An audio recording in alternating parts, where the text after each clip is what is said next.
magandang araw sa ating lahat. Ako nga po pala si Cheska Abigail Florentino Marzo at ngayong araw, tatalakayin natin kung ano nga ba ang outsourcing at ang mga uri nito. Ano nga ba ang outsourcing? Ang outsourcing ay ang pagkuha ng isang kumpanya ng serbisyo mula sa labas ng kanilang negosyo sa halip na gawin ito sa loob ng kanilang kumpanya. Ito ay parang pagkuha ng ibang tao o kumpanya para gawin ang mga gawain na kaya mo namang gawin, pero mas gusto mong ipagawa sa iba para makatipid ng pera, oras, o para mas maganda ang maging resulta. Isa sa mga halimbawa ng outsourcing ay ang pagkuha ng customer service.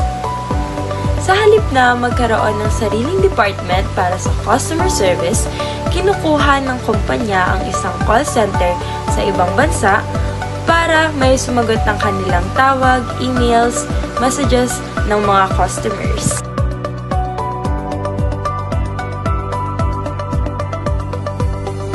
Ang Business Process Outsourcing o BPO ay isang uri ng outsourcing kung saan ang isang kumpanya ay kumukuha ng serbisyo mula sa ibang kumpanya o organisasyon upang gampanan ng ilang bahagi ng kanilang proseso o operasyon.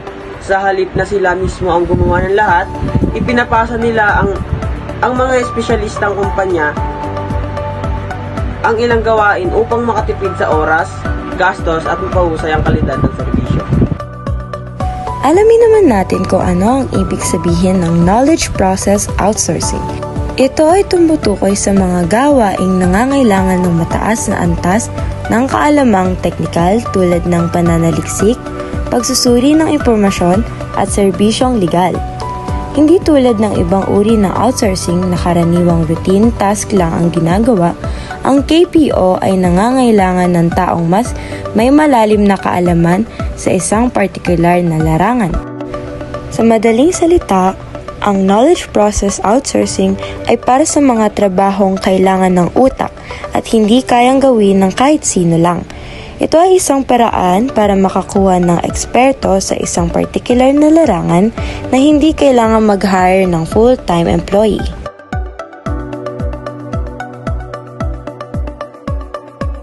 Okay, so hello po. Ang ating namang topic na tatalakayin ay ang offshoring. Ito po ay ang pagkuha ng serbisyo ng isang kumpanya mula sa ibang bansa na naniningil ng mas mababang bayad. Bakit nga po ba ito ginagawa? Madalas pong itong ginagawa ng mga kumpanya upang salamantahin ang low labor cost para makatipid habang hindi nababa ang kwalidad ng kanilang mga produkto o serbisyo. Isa sa mga halimbawa na pasok sa offshoring ay ang pag-hire ng mga westerners sa mga Asyano tulad ng Pilipino upang magtrabaho sa mga call centers dahil sa kanilang expertise sa lingwaheng Ingles at mababang pasahod na mas nakakatulong sa paglago ng kanilang mga kumpanya. Ngayon ay pag-uusapan natin ang nearshoring. Tumutukoy sa pagkuha ng serbisyo mula sa kumpanya sa kalapit na bansa upang maiwasan ang suliraning kaakibat ng offshoring. Ano nga ba ang nearshoring? Ang nearshoring ay isang business strategy kung saan ang isang kumpanya ay nililipat o pinapagawa ang bahagi ng kanilang operasyon o serbisyo sa isang bansa na malapit sa kanilang sariling bansa. Layunin nito na makatipid sa gastos tulad ng sahod at transportasyon at mapadali ang komunikasyon at pakikipagtulungan dahil sa magkakalapit na oras, kultura at lokasyon. Halimbawa, isang kumpanya sa Estados Unidos ay nagtago sa call center o factory sa Mexico o Costa Rica sa halip nito sa Asia. Dahil mas malapit ang Mexico, mas madali ang komunikasyon at mas mura ang transportasyon. Okay, so today po ay pag-uusapan natin ang onshoring o tinatawag ring domestic outsourcing. Domestic outsourcing, nangangahulugan na pagkuha ng serbisyo sa isang kumpanya mula din sa loob ng bansa na nagbubunga ng mas mababang gastusin sa operasyon. So, basically po, ang domestic outsourcing ay pag-hire ng isang tao o kumpanya upang gumawa ng isang bagay na specific upang mas mapadali ang inyong trabaho na galing rin sa same na bansa kung nasa kayo nagawa ng operasyon nyo. For example, may factory po ako ng sardinas, ngunit wala pa rin po akong nagagawang lata para sa ilalagay ko sa sardinas ko.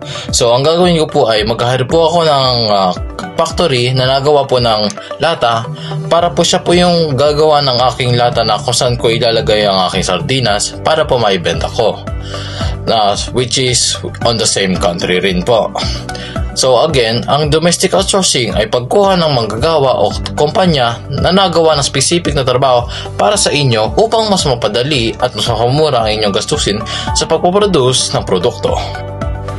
Base sa investment firm na Tholons, ang Manila ang pangalawang pinakamagandang lugar sa buong mundo para sa BPO or Business Process Outsourcing. Sumunod naman ay ang Bangalore, India. Kasama rin sa listahan ang Cebu City, Iloilo City, Dumaguete City, Baguio City, at Metro Clark.